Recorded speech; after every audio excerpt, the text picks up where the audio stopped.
Hello friends, home quality time में आपका स्वागत है। आज हम आपको व्रत की थाली बनाना बताएंगे, तो चलिए बनाते हैं।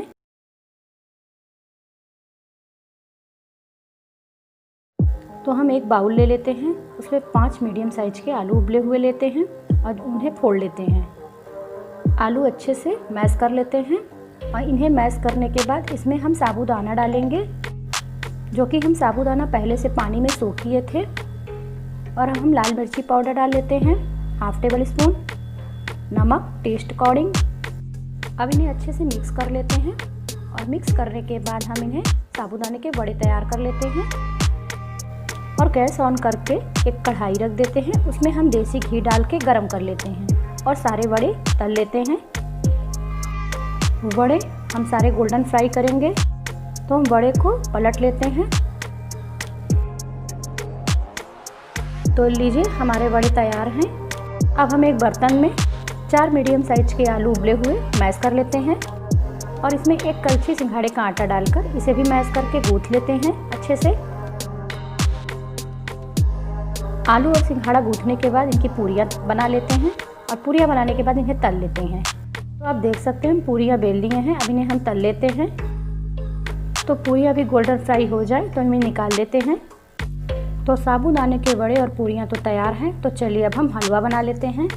तो ये खसखस है, हम एक बाउल खसखस ले लेते हैं। खसखस को पानी में सोख कर लेंगे 1 घंटे के लिए। खसखस को हम स्पून की सहायता से मिला देते हैं ताकि पानी में डूब जाए और इन्हें ढक कर रख देते हैं। हमारा 1 घंटा हो गया है, तो खसखस फूल गया है अच्छे से। तो हम सबसे पहले मिक्सर ग्राइंडर लेते हैं और इसमें खसखस डाल देते हैं और थोड़ा पानी डालकर इन्हें बारीक पीस लेते हैं। तो लीजिए, खसखस को हम पीस लिए हैं, बिल्कुल बारीक हो गया है, आप देख सकते हैं। तो अब खसखस को एक बर्तन में पलट लेते हैं। तो खसखस को बर्तन में पलटने के बाद हम एक कढ़ाई रखते हैं गैस पर और उसमें घी डालकर खसखस को भून लेते हैं। हम खसखस को तब तक भूनेंगे जब तक कि वो हल्का गुलाबी ना हो जाए। तो खसखस बिल्कुल गुलाबी हो गया है और बिल्कुल ड्राई भी हो गया है, आप देख सकते हैं। और इसमें हम एक बाउल चीनी डाल देते हैं और चीनी डाल के अच्छे से मिक्स करते हैं। तो लीजिए, हमारा खसखस का हलवा तैयार है। हम हलवा में मनचाहा ड्राई फ्रूट भी डाल सकते हैं। अब हम एक खीरा लेते हैं और खीरे को हम छील लेते हैं और छीलने के बाद इसे कद्दूकस कर लेंगे। तो खीरा कद्दूकस करने के बाद अपने हाथों से अच्छे से इन्हें प्रेस कर लेते हैं और इसका पानी हम निचोड़ कर निकाल देते हैं। हम पानी निचोड़ने के बाद 1 कटोरी दही लेते हैं और उसमें नमक डाल देते हैं। सेंधा नमक हम डालेंगे और लाल मिर्ची पाउडर, और हम खीरा डाल देते हैं और इसे अच्छे से हम मिक्स कर लेते हैं। तो लीजिए, रायता तैयार है। तो हम गैस ऑन करते हैं और गैस पर एक कढ़ाई रखते हैं और उसमें घी डालकर करी पत्ता और जीरा का तड़का देकर मूंगफली फ्राई कर लेते हैं। और मूंगफली फ्राई करने के बाद हम आलू डाल देते हैं। जब आलू अच्छे से गल जाए तब हम टमाटर और मूंगफली भी डाल देते हैं और इन्हें अच्छे से मिक्स कर लेते हैं। और मिक्स करने के बाद सेंधा नमक स्वादानुसार और लाल मिर्ची पाउडर भी डाल देते हैं।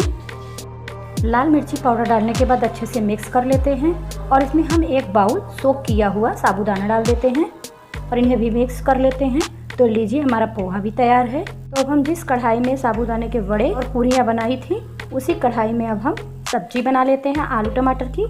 तो घी डालकर घी जैसे ही गर्म हो जाए उसमें जीरा, करी पत्ती और हरी मिर्ची डालकर हम तड़का दे देते हैं। जैसे ही जीरा चटकने लगेगा उसमें हम कटे हुए टमाटर डाल देते हैं और उन्हें पका लेते हैं। तो जैसे ही टमाटर गल जाए उसमें हम उबले हुए और कटे हुए आलू डाल देते हैं और इन्हें अच्छे से मिक्स कर लेते हैं। और हम इसमें सेंधा नमक स्वादानुसार और लाल मिर्ची पाउडर स्वादानुसार डाल देते हैं और हम सब्जी को अच्छे से भूनते हुए इसे मिक्स करेंगे और इसमें हम आधा गिलास पानी डाल देते हैं। जैसे ही हमारी सब्जी मिक्स हो जाएगी इन्हें हम ढककर पका लेते हैं। अगर आपको हमारा वीडियो पसंद आया हो तो लाइक कर दीजिए। अगर आप चैनल पर नए हैं तो सब्सक्राइब करना ना भूलें और बेल आइकन दबाना ना भूलें। तो लीजिए, हमारी व्रत की थाली तैयार है। तो ये साबूदाने के बड़े, खीरा, खसखस का हलवा, रायता, पोहा, आलू टमाटर की सब्जी और पूरी। तो आप भी इन्हें बनाकर ट्राई कीजिए।